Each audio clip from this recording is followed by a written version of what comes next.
10 malaikat beserta tugasnya. Yang pertama, malaikat Jibril.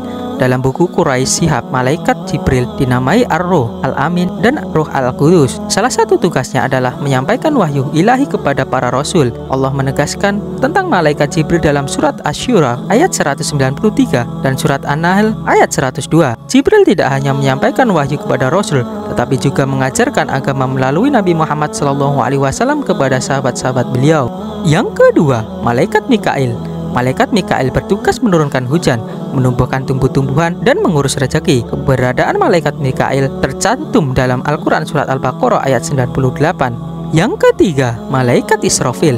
Malaikat Israfil bertugas untuk meniup sangkakala. Dalam buku Quraisy Shihab disebutkan nama malaikat Israfil tidak disebutkan secara langsung dalam Al-Quran, hanya tugasnya saja, yakni meniup sangkakala seperti tercantum dalam surat Az-Zumar ayat 68. Yang keempat, malaikat Israel.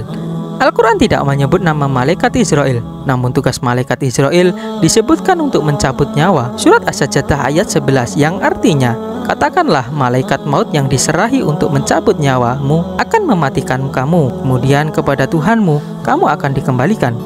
Yang kelima, malaikat mungkar. Malaikat mungkar bertugas menanyai orang yang mati di dalam kubur. Yang keenam, malaikat nakir. Nama malaikat berikutnya yakni malaikat nakir.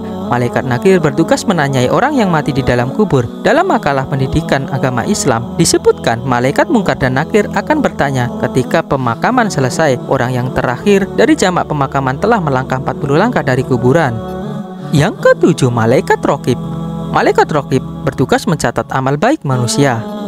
Yang kedelapan, malaikat atid. Malaikat atid bertugas mencatat amal buruk manusia. Quraisy Shihab menyebutkan keberadaan malaikat raqib dan atid tercantum dalam surat Al-Qaf ayat 18 yang artinya tidak ada suatu kata yang diucapkannya melainkan ada di sisinya malaikat pengawas yang selalu siap mencatat. Malaikat raqib dan atid berada di sisi kanan dan kiri manusia.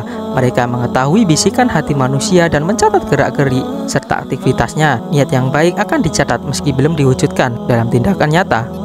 Yang kesembilan, malaikat Malik. Nama malaikat berikutnya yakni malaikat Malik. Malaikat Malik bertugas menjaga pintu neraka. Nama Malik dan tugasnya ada di dalam Al-Quran surat Al-Zukhruf ayat 77. Yang ke-10, malaikat Ridwan. Nama malaikat berikutnya yakni malaikat Ridwan. Dalam makalah pendidikan agama Islam disebutkan malaikat Ridwan bertugas menjaga dan mengawasi pintu surga. Malaikat Ridwan juga bertugas menyambut semua hamba Allah yang akan masuk ke dalamnya. Dia sangat ramah dan mempersilahkan orang-orang yang masuk ke dalam surga.